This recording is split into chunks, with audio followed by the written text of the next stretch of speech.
Prophecies of Fascism. The reprinting of Jack London's The Iron Heel brings within general reach a book which has been much sought after during the years of fascist aggression. Like others of Jack London's books, it has been widely read in Germany, and it has had the reputation of being an accurate forecast of the coming of Hitler. In reality, it is not that. It is merely a tale of capitalist oppression, and it was written at a time when various things that have made fascism possible, for instance, the tremendous revival of nationalism, were not easy to foresee. Where London did show special insight, however, was in realizing that the transition to socialism was not going to be automatic or even easy. The capitalist class was not going to perish of its own contradictions, like a flower dying at the end of the season. The capitalist class was quite clever enough to see what was happening, to sink its own differences and counterattack against the workers, and the resulting struggle would be the most bloody and unscrupulous the world had ever seen. It is worth comparing The Iron Heel with another imaginative novel of the future which was written somewhat earlier and to which it owes something, H. G. Wells's The Sleeper Wakes. By doing so, one can see both London's limitations and also the advantage to be enjoyed in not being, like Wells, a fully civilized man. As a book, The Iron Heel is hugely inferior. It is clumsily written, it shows no grasp of scientific possibilities, and the hero is the kind of human gramophone who is now disappearing even from socialist tracks.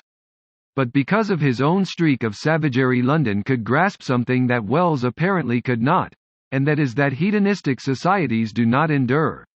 Everyone who has ever read The Sleeper Wakes remembers it. It is a vision of a glittering, sinister world in which society has hardened into a caste system and the workers are permanently enslaved. It is also a world without purpose in which the upper castes for whom the workers toil are completely soft, cynical and faithless. There is no consciousness of any object in life, nothing corresponding to the fervor of the revolutionary or the religious martyr. In Aldous Huxley's Brave New World, a sort of post-war parody of the Wellsian utopia, these tendencies are immensely exaggerated.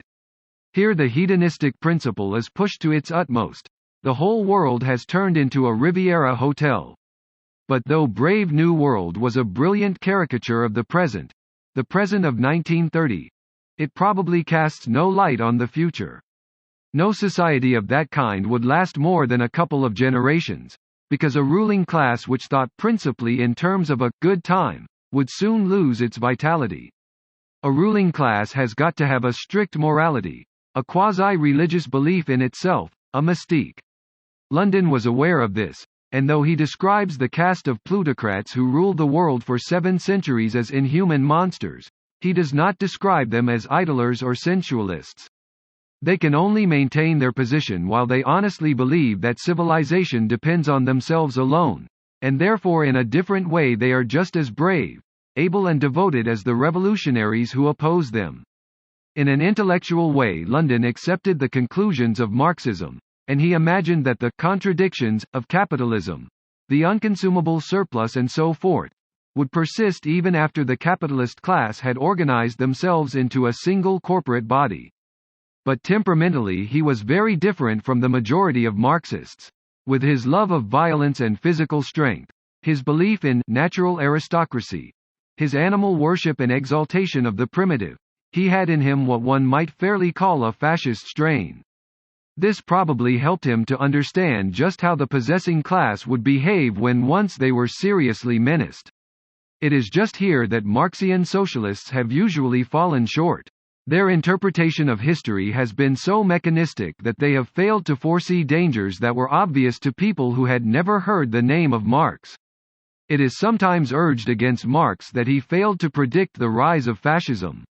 I do not know whether he predicted it or not. At that date he could only have done so in very general terms, but it is at any rate certain that his followers failed to see any danger in fascism until they themselves were at the gate of the concentration camp.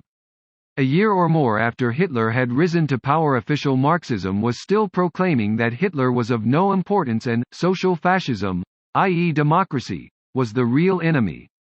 London would probably not have made this mistake. His instincts would have warned him that Hitler was dangerous. He knew that economic laws do not operate in the same way as The law of gravity, that they can be held up for long periods by people who, like Hitler, believe in their own destiny. The Iron Heel and the Sleeper Wakes are both written from the popular standpoint. Brave New World, though primarily an attack on hedonism, is also by implication an attack on totalitarianism and caste rule. It is interesting to compare them with a less well-known utopia which treats the class struggle from the upper or rather the middle class point of view, Ernest Brahma's The Secret of the League. The Secret of the League was written in 1907, when the growth of the labor movement was beginning to terrify the middle class, who wrongly imagined that they were menaced from below and not from above. As a political forecast it is trivial, but it is of great interest for the light it casts on the mentality of the struggling middle class. The author imagines a labor government coming into office with so huge a majority that it is impossible to dislodge them. They do not, however, introduce a full socialist economy. They merely continue to operate capitalism for their own benefit by constantly raising wages, creating a huge army of bureaucrats and taxing the upper classes out of existence. The country is therefore going to the dogs, in the familiar manner. Moreover, in their foreign politics the Labour government behave rather like the national government between 1931 and 1939. Against this there arises a secret conspiracy of the middle and upper classes. The manner of their revolt is very ingenious, provided that one looks upon capitalism as something internal. It is the method of the consumers' strike.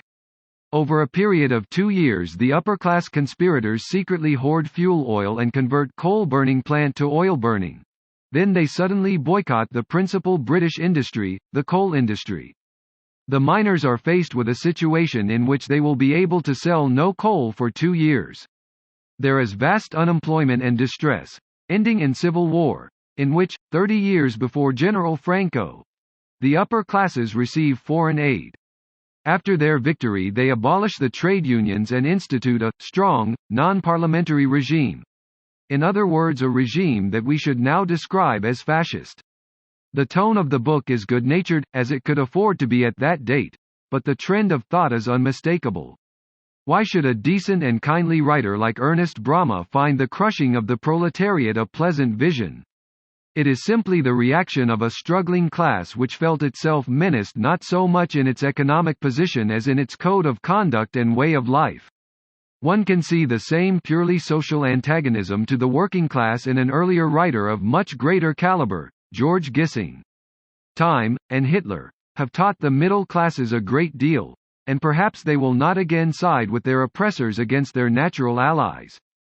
But whether they do so or not depends partly on how they are handled, and the stupidity of socialist propaganda, with its constant baiting of the petty bourgeois, has a lot to answer for. Tribune, the 12th of July 1940. Yours George Orwell.